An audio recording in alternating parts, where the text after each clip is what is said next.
feel free to, thank you, the recording is in progress. Please feel free to say hello in the chat, and for everyone to see your comments. The chat setting, of course, needs to be on all panelists and attendees.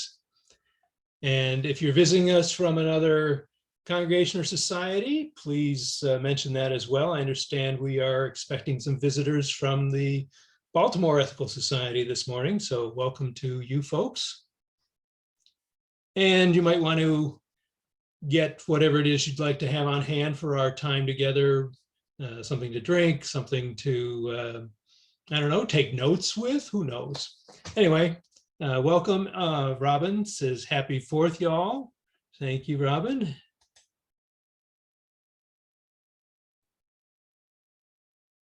Good morning to Jeff from the wilds of northern Frederick County. Oh, deepest, darkest, huh? I hope you're enjoying the weekend up there. Good morning, Shirley. Glad to have you with us.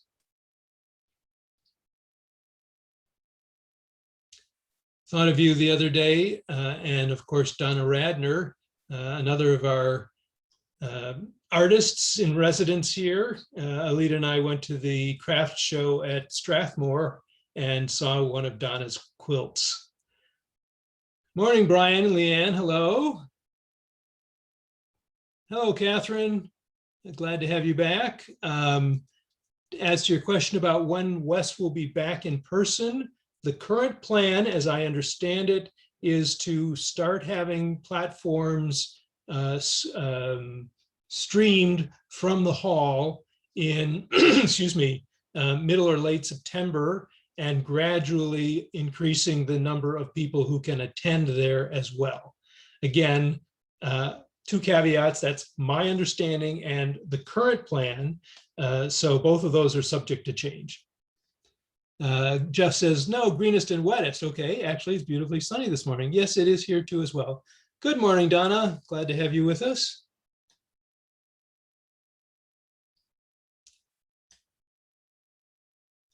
Yes, thank you, Abby. Thank you for reminding me. I would have announced that later on, but it's a good time to mention it. There's also the in-person picnic scheduled for Rock Creek Park on Saturday, August 21st. So that's a good opportunity to get back in face-to-face connection with each other. Good morning, Jeff Williams, on your first visit. So glad to have you with us. Glad you could join us today. Good morning, Patty and Paul. Yes, happy Independence Day. We'll be getting started with the platform in just another moment or two. Want to give people a chance to get settled in with your candle. If you want to have a candle for our candle lighting, with whatever you want to have to drink, you know, whatever you need to be comfortable for our time together.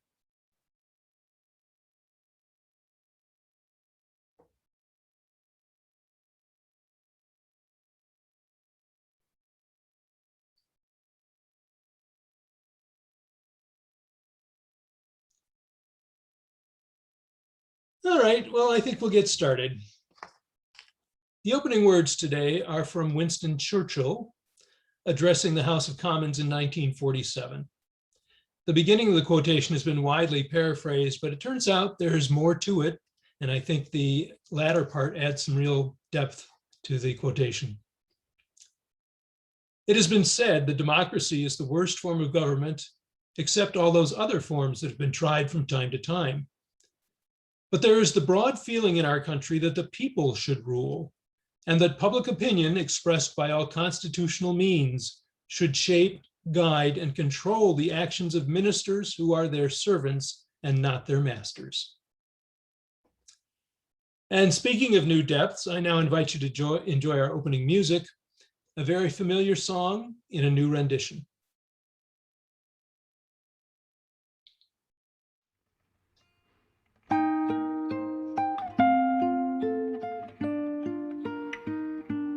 Oh, beautiful for spacious skies, for amber waves of grain, for purple mountains mountain's majesty above the fruited plain.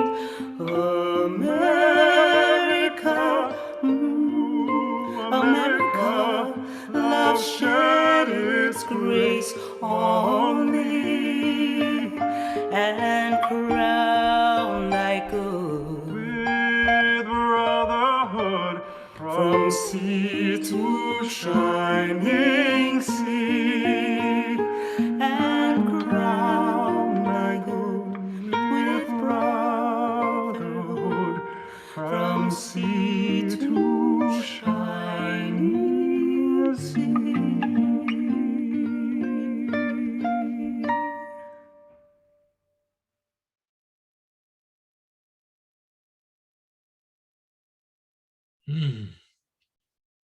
That was just gorgeous. Good morning again, and welcome to the Washington Ethical Society. I'm Perry Biter. My pronouns are he, him, his, and I'm the officiant for today's platform. This is what democracy looks like. Visitors from near and far, we especially welcome you.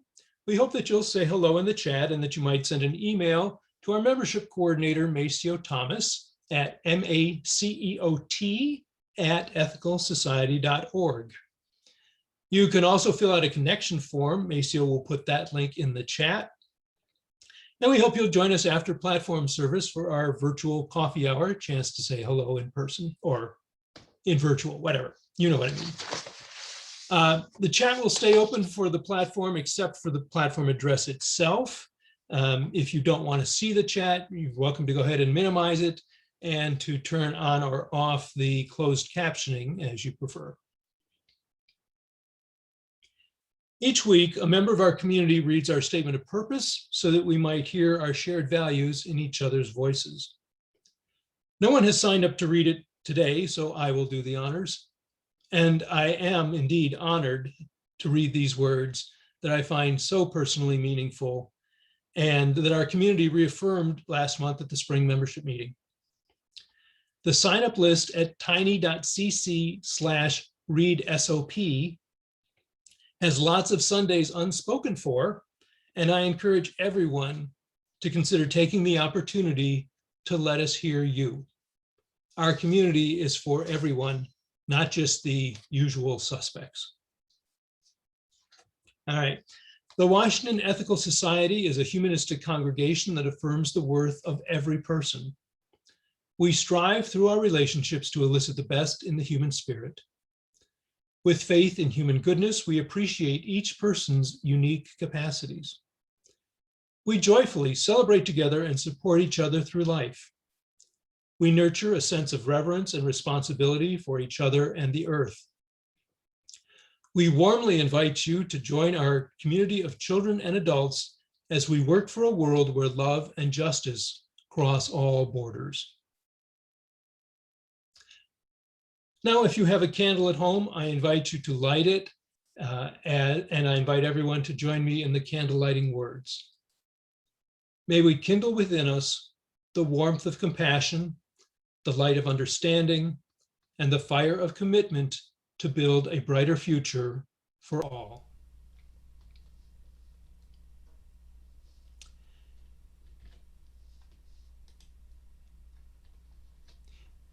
Each week, we ring this chime in solidarity with people around the world.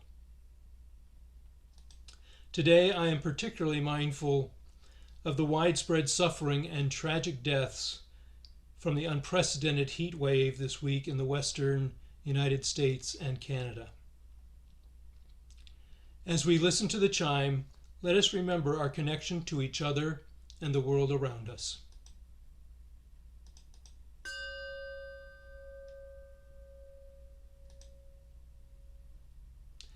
Let us hold in our hearts all that hurts in the world.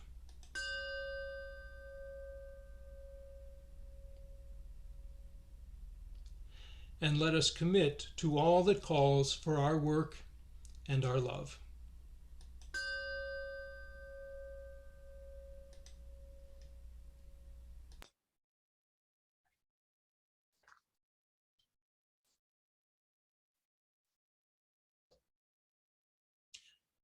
For today's meditation, our platform speakers and I will begin by taking turns reading the opening stanzas of The Hill We Climb, the poem that Amanda Gorman wrote and presented at President Biden's inauguration.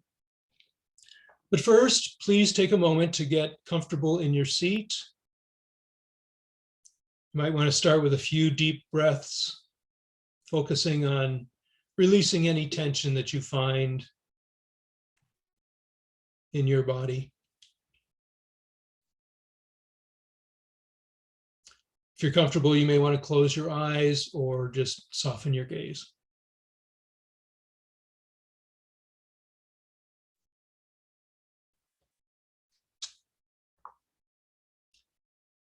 The hill we climb.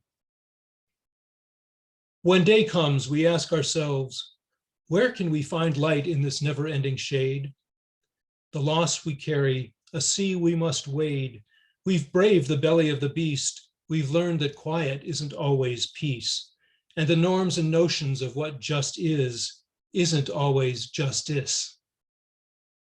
And yet the dawn is ours before we knew it. Somehow we do it. Somehow we've weathered and witnessed a nation that isn't broken, but simply unfinished. We, the successors of a country, time where a skinny Black girl descended from slaves and raised by a single mother can dream of becoming president, only to find herself reciting. And yes, we are far from polished, far from pristine, but that doesn't mean we are striving to form a union that is perfect. We are striving to forge a union with purpose, to compose a country committed to all cultures, colors, characters, and conditions of man. And so we lift our gazes, not to what stands between us, but what stands before us. We close the divide because we know to put our future first, we must first put our differences aside. We lay down our arms so we can reach out our arms to one another. We seek harm to none and harmony for all. We continue our meditation in silence and then with a musical meditation.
I am delighted to introduce our distinguished panel of West members who will be sharing their perspectives with us this morning.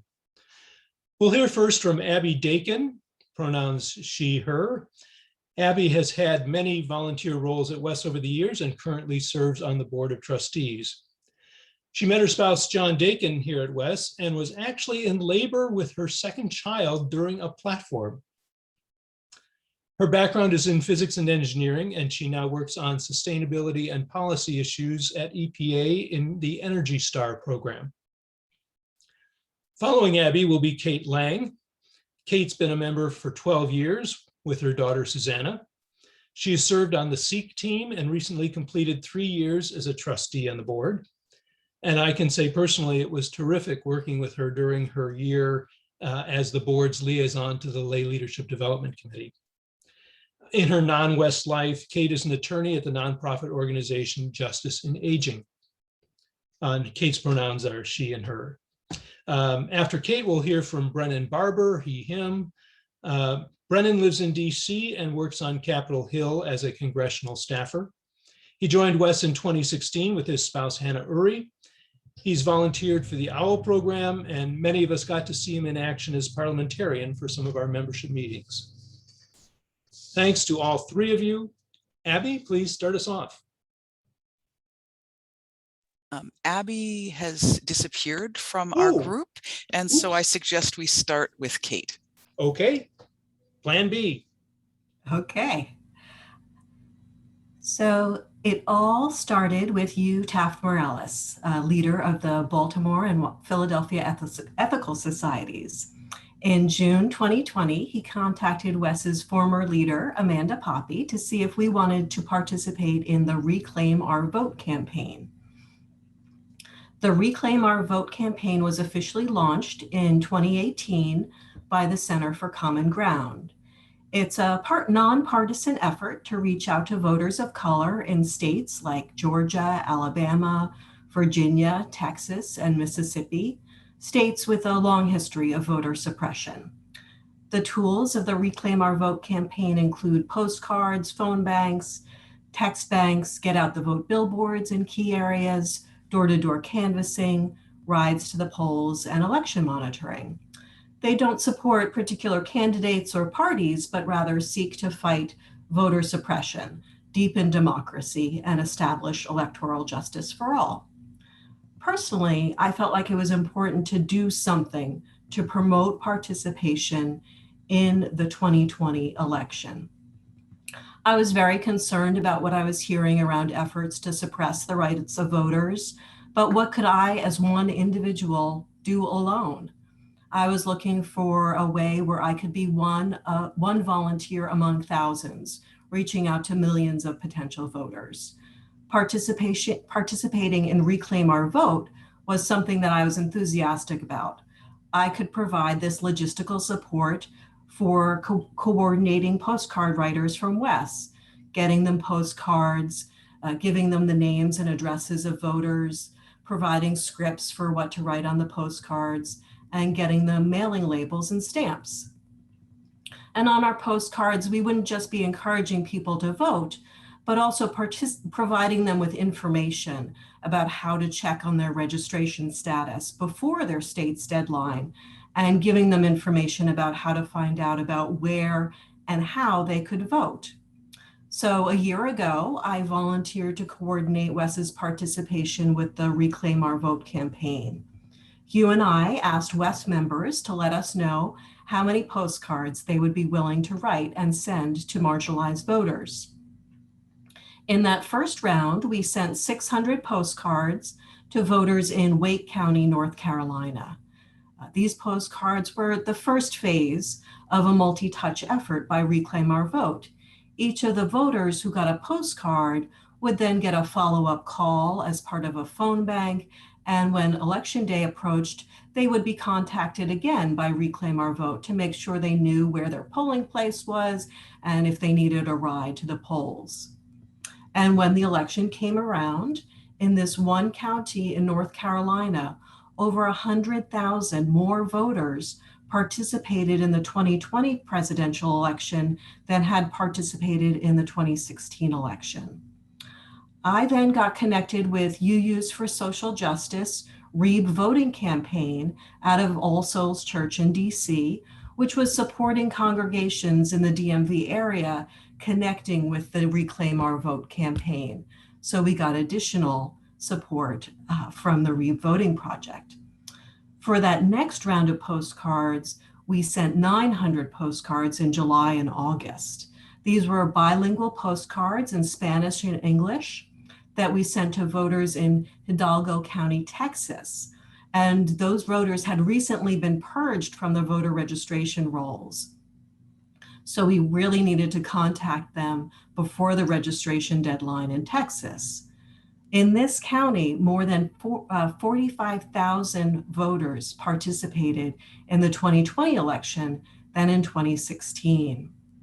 And for our third round of postcards, we sent 750 postcards in September with a very quick turnaround deadline to voters in Gwinnett County, Georgia, which the Atlanta Journal-Constitution had described as ground zero in the fight over voter suppression.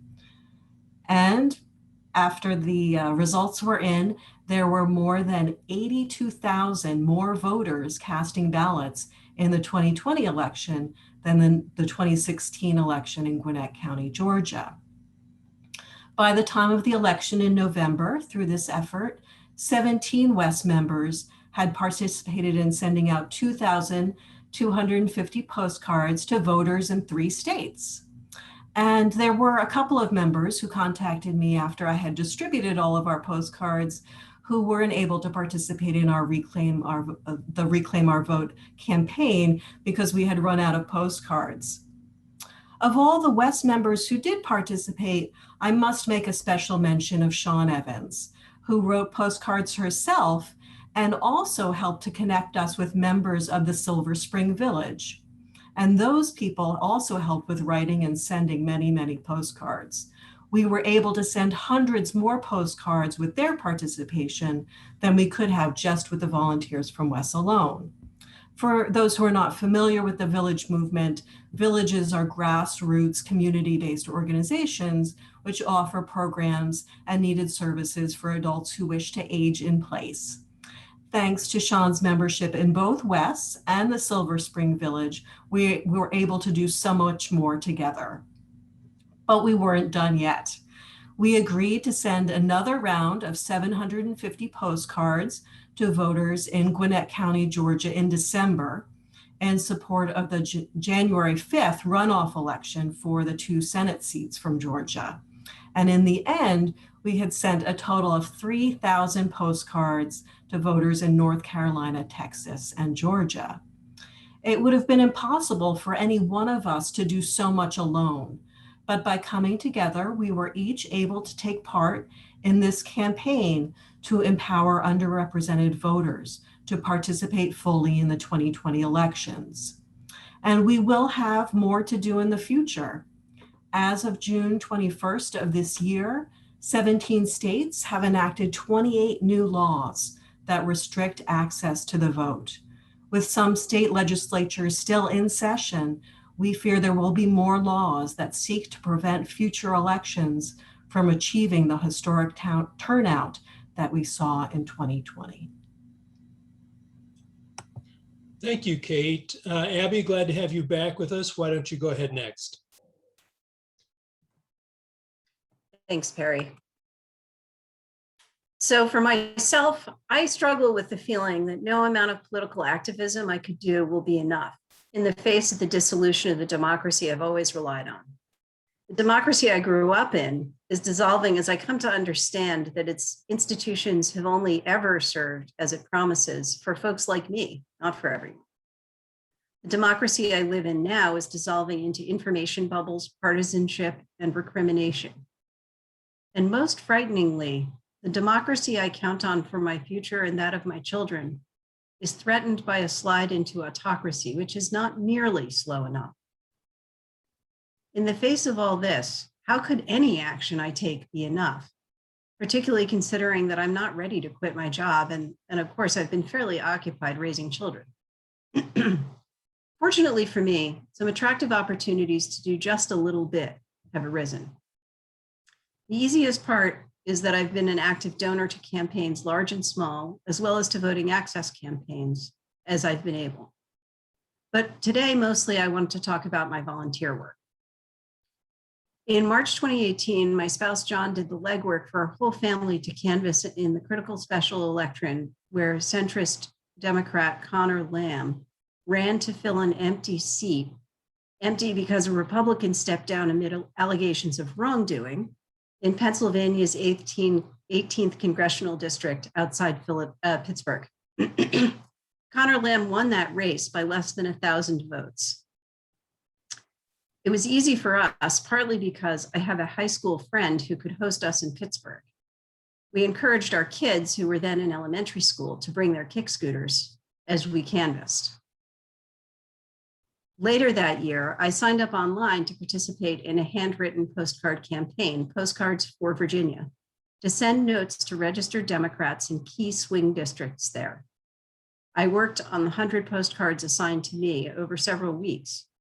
I even took them on a business trip and knocked off 30 or so in my hotel room after the conference day. It felt good to have a task in that lonely circumstance. This particular campaign, we made the postcards start to finish. In other words, they weren't pre-printed. In the 2018 midterms, my family again canvassed, including now a tween on crutches, for Abigail Spanberger, who successfully challenged Dave Bratt in Virginia's 7th congressional district outside Richmond.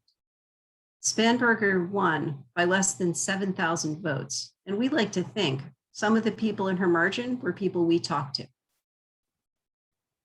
Most recently, in 2020, my family participated in the much more sophisticated postcard campaign, Reclaim Our Vote, as Kate was just talking about. This time, 3 of the 4 of us worked together to do one batch of postcards to North Carolina and one to Georgia, where Raphael Warnock and John Ossoff won their seats and helped secure a Democratic majority in the House to support the Biden-Harris administration. In fact, given the narrow presidential margin in Georgia, it's possible it helped there be a Biden-Harris administration. So thanks, Kate, for doing the organizing. Looking back, these efforts have a few things in common.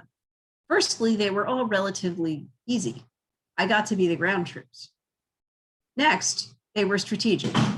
I was able to apply my little bit of help in places where it could have an outsized influence. This is why in several of these cases, my efforts went to Democrats whose policies were not necessarily my favorite choices. That's who had primaried successfully and had a chance of winning in these swing districts. I'm a practical person, and the results, Democratic majority, getting particularly vile conservatives out of office, encouraging a marginal area leftward, and supporting broader participation in the political process, matter more to me than ideological alignment. In cases where the margin was narrow, the 100 doors I knocked on felt like a real contribution. Lastly, each of these efforts involved reaching out to others, person to person. Maybe I wasn't a neighbor they know, but I was there with my kids to talk to them individually about the upcoming election. I was there clearly volunteering because this was something I felt was worth my time. And furthermore, I was there to listen. For the postcards, when I couldn't listen, they had our names, our art, the time we used to make them. It was essentially a personal appeal, reaching out to other people, individuals making their own decisions, to inspire them to do what's best for our country. I'm attracted to canvassing and that kind of postcard writing for some of the same reasons I came to ethical culture. Nevertheless, what I've done never felt like enough, and it still doesn't. But I have a way to think about it that helps me, and maybe it'll help you too some. Several years ago, we were encouraged to take a stone home with us from Stone Soup. It was a semi-polished river stone, rough in places and smooth in others. Since then, I've kept it with me. Well, until I lost it, and then I found a new one and kept that. When I feel judgmental towards my contributions as a volunteer at work and my family, I remind myself of the central lesson of the Stone Soup story, or at least what I took from it that year, which is I am not obligated to feed the village. But even if I'm embarrassed that all I have to contribute is 2 wrinkly carrots, I am obligated to throw them in. My embarrassment is my problem, but the soup is better, and in fact might not really exist without my meager contributions. So I must deal with it and throw them in.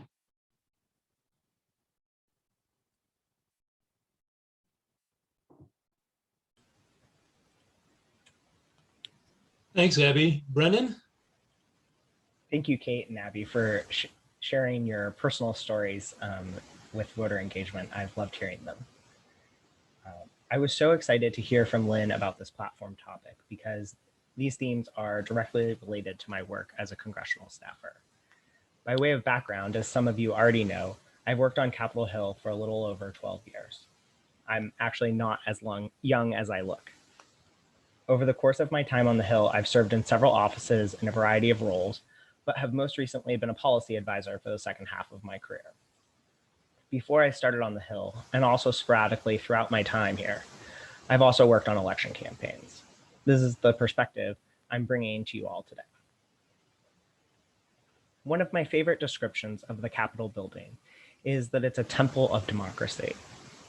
As I've been mostly working from home for well over a year now, I've come to see how much I miss the place that is the Capitol. I miss seeing the dome gleaming in bright sunshine or beautifully lit over a dark sky. I miss seeing the worn marble steps concave from many footfalls. I miss it as a place of peaceful protest, where the First Amendment can be exercised with loud chanting that echoes up and through the Hart atrium where I work, chanting that became a roar during the Kavanaugh protests in 2018. It can also be a place of quiet vigils, where parents tell stories about lost children and explain how they're seeking to prevent what happened to their family from ever happening again. It's a place where humans and institutions collide and try to make change. And 6 months ago, as you all know, it was the place of an insurrection. The building itself was assaulted in tandem with our democratic process. The assaults came from both the rioters who contributed to the deaths of US Capitol Police officers, and also from actors within our political system itself.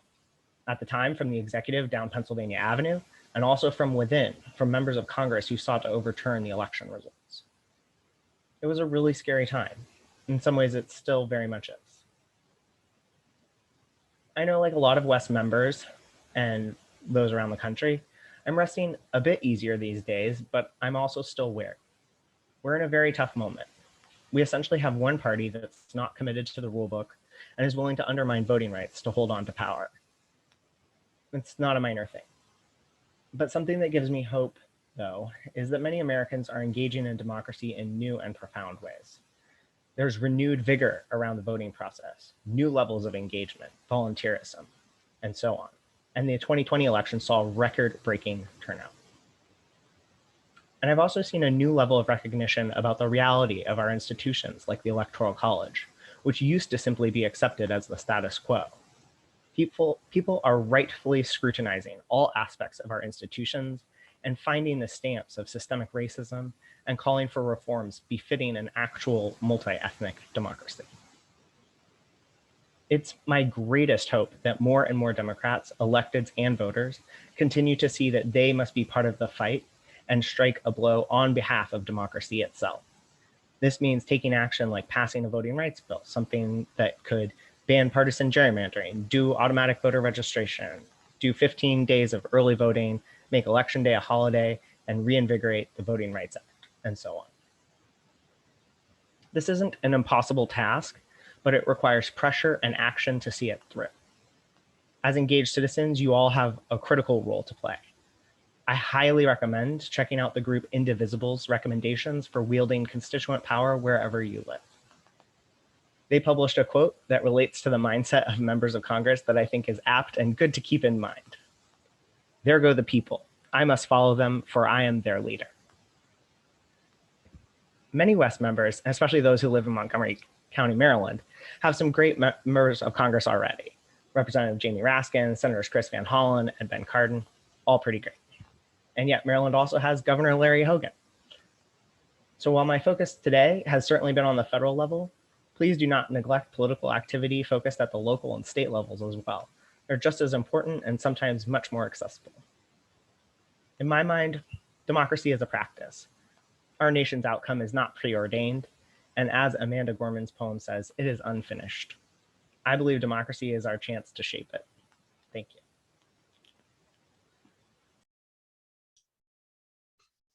Thank you to all three of our speakers. A lot to think about and a lot to take in. In a moment, we will have our community response period, during which you can offer a thought based on what you've heard today, how it resonates in your own life. You may want to consider a writing prompt question, which you can see on the screen. How have you contributed to democracy, or how would you like to contribute in the future? And while you are thinking about that or any other aspect of the platform this morning, I invite you to enjoy our musical response, written by Leah Morris and inspired by Amanda Gorman's poem. This is Be the Light.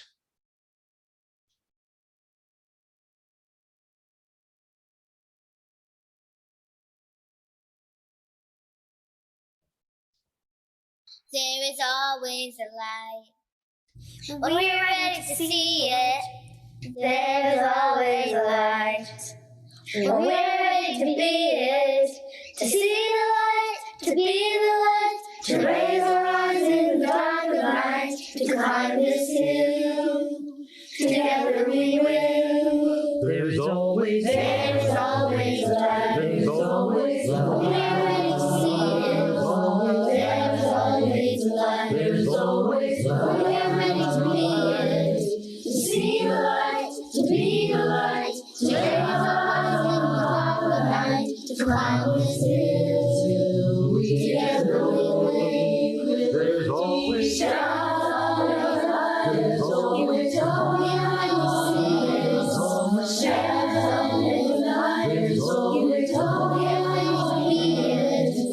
See the light, to be the light, to raise our eyes in the dark of night, to climb this hill, together we will. There is always a light.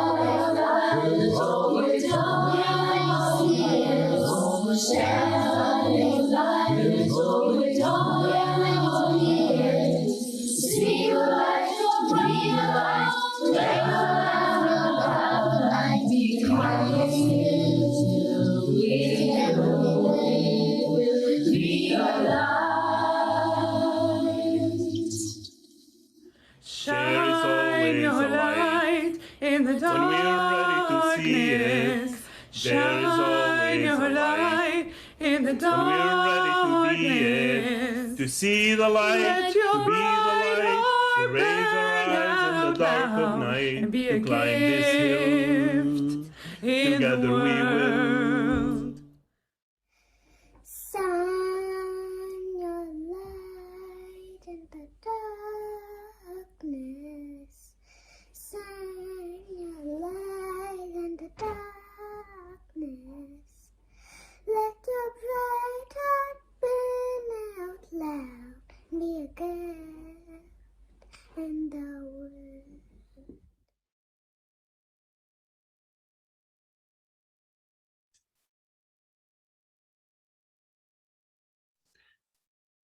Wow. Leah never ceases to amaze. All right, again, this is the time when we add our own voices to the morning, sharing our reflections on the platform or what resonates in our own lives. You may consider the framing question: how have you contributed to democracy, or how would you like to contribute in the future? I invite you to share in the Zoom chat or Facebook comments, and I will try to keep up with as many of them as I can. Yeah, lots of appreciation for Leah's music. I will mention one thought that occurred to me during our speakers' presentations, and that was I just attended the kickoff event for a new organization or umbrella coalition, I guess, called the Partnership for American Democracy. And it was really heartening to see how they are working to supercharge a lot of efforts that are already underway and things that could help heal and strengthen our democracy. So looking forward to seeing your comments. I realize that attendance is probably a little light today on the holiday weekend, but let's see, here's one from Rich Reese. I was moved by all presenters. As Abby suggested, I do what I can and it feels right, although limited. It was nice to see the entire Daken family in the work for Connor Lamb. Rosemary also from Baltimore Ethical Society. Hi, this is truly inspiring. I want to know all about all possibilities to contribute to voter efforts. Also, the music was delightful. Thank you, Rosemary. Glad to have you with us today. From Johnny, I am inspired to do more. Oh, from Wayne. Okay, Wayne and Johnny have the same Zoom account, I guess. Great, Wayne.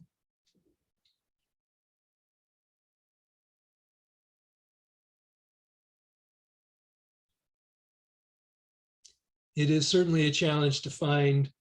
Catherine Dubois says, where do I put a comment? Well, you can put it in the chat like you just did.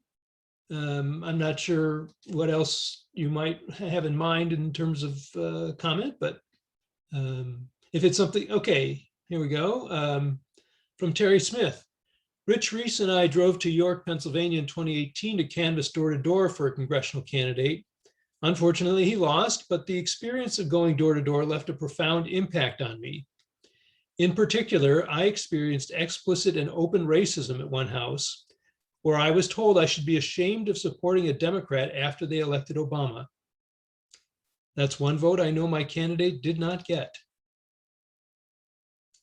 Yes, that is one of the occupational hazards of door-to-door canvassing.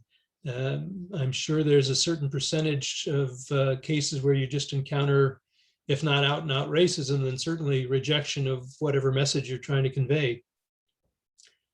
Stephen Meskin from the Baltimore Ethical Society says, what does sending out a postcard entail?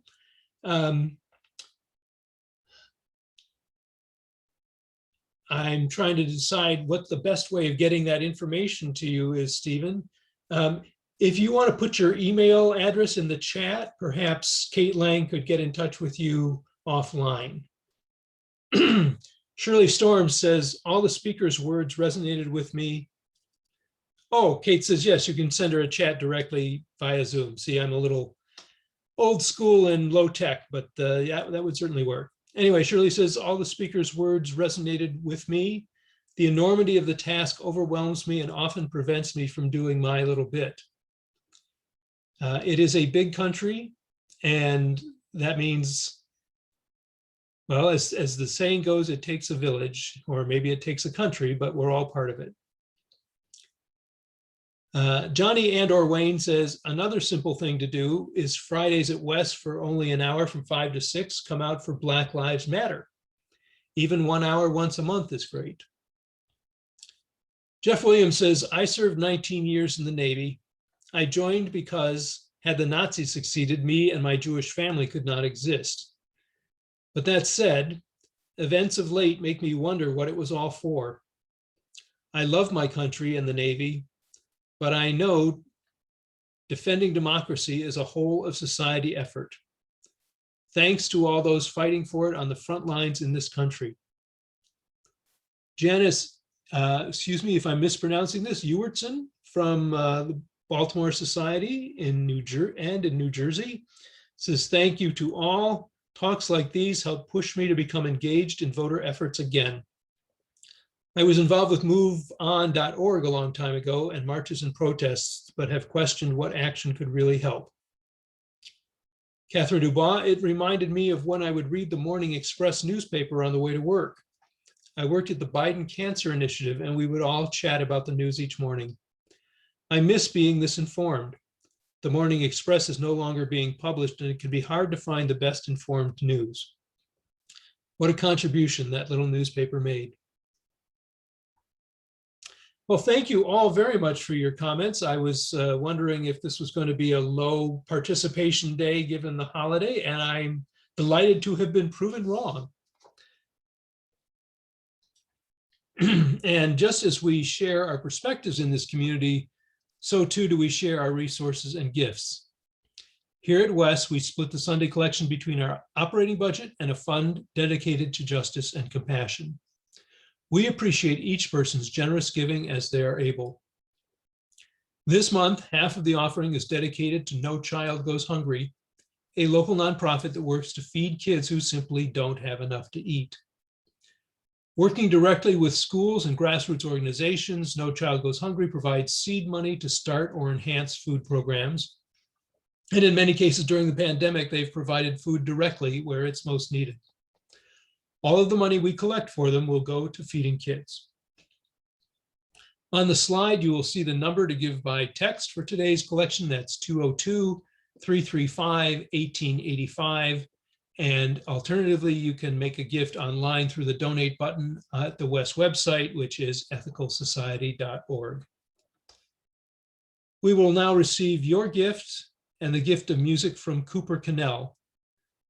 Again, the number, sorry, yeah, there's this, okay, good. I see the number for the text donation is now on the screen.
Thank you so much to the many people who helped to create this morning's time together, starting with our speakers, Abby, Kate, and Brennan, and also interim music coordinator Leah Morris and all the musicians she brought to us today. Membership coordinator Maceo Thomas, slide artists John and Abby Daken, and tech host Sonia Coopers. And thanks to all the other terrific West staff members who contribute so much to the life and work of our community. Communications coordinator Robin Kravitz, who will be hosting today's coffee hour at the conclusion of the platform. SEEK assistant Indara Miles, youth coordinator Linda Irizarry, and business administrator Tom Hutton. And thank you to those who are leading and supporting our work in the weeks to come. As always, this week has a variety of opportunities for West members and friends to connect virtually around shared interests and in support meetings and discussion groups. Again, we have coffee hour coming up right after the platform, where we'll be divided into breakout rooms for small group conversations, allowing people to drift in and out to greet other folks in other rooms. Then tomorrow night, there's a mindfulness meeting at 7:30. Wednesday has a replay and discussion of today's platform at 8 p.m. And Thursday has a meeting of the improv group also at 8. You can find the details for these and all other events on our website calendar at ethicalsociety.org. And looking further ahead, don't forget the community picnic set for Saturday, August 21st between 3 and 7 p.m. in Rock Creek Park. I know this will be the first chance for many of us to have had to see each other and since the pandemic started. Also, a reminder that interim leader Lynn Cox is on vacation and study leave until August 1st. Emails sent to Lynn this month will not be read. If you have a piece of caring news or any other pastoral concern, please email pastoralcare@ethicalsociety.org to reach the volunteer pastoral care associates. If there's an emergency that requires a clergy person, the associates will be able to reach Lynn, but the care we enjoy at West is largely the way we are present for each other, and we anticipate being able to allow Lynn to rest and read up before rejoining us in August. Finally, thank you for being here with us today, and please join us again next Sunday at 10:30 when West member Peter Bishop will give the platform address on the subject, Understanding Religion in the 21st Century. Now let's enjoy our closing song, Let It Be a Dance, performed by Rick Maston.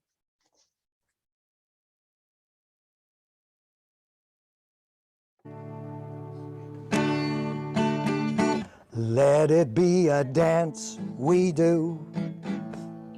May I have this dance with you through the good times and the bad times too. Let it be a dance. In case some of you kids don't know it, we'll do it one more time. Let it be a dance we do. May I have this dance with you through the good times and the bad times too. Let it be a dance, let a dancing song be heard. Play the music, say the words, and fill the sky with sailing birds.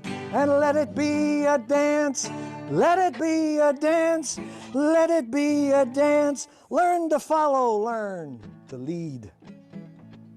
Feel the rhythm, feel the need. To reap the harvest, plant the seed, and let it be a dance, let it be a dance we do. May I have this dance with you through the good times and the bad times too. Let it be a dance, everybody turn and spin. Let your body learn to bend, and like a willow with the wind, let it be a dance, let it be a dance, let it be a dance. A child is born, the old must die. Time for joy, time to cry. So take it as it passes by, and let it be a dance, let it be a dance we do. May I have this dance with you through the good times and the bad times too. Let it be a dance. The morning star comes out at night. Without the dark, there could be no light. And if nothing's wrong, then nothing's right. So let it be a dance, let it be a dance, let it be a dance. Let the sun shine, let it rain. Share the laughter, bear the pain. Round and round we go again. So let it be a dance, let it be a dance we do. May I have this dance with you through the good times and the bad times too. Let it be a dance once more for the mountains. Let it be a dance we do. May I have this dance with you through the good times and the bad times too. Let it be a dance we do. Kid concert over. Thank you.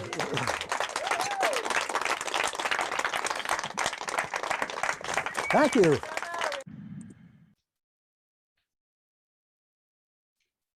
Oh, that was charming. And now I invite you to join me in our closing words for the month. Let us go into the week ahead with compassion, understanding, and commitment, finding and nurturing collaboration in the quest for a better world. Again, please join us for virtual coffee hour. You can find the link in the slide or in the chat. And we look forward to seeing you there. Have a wonderful 4th of July. Have a great weekend. And we look forward to seeing you again next week. Thanks so much.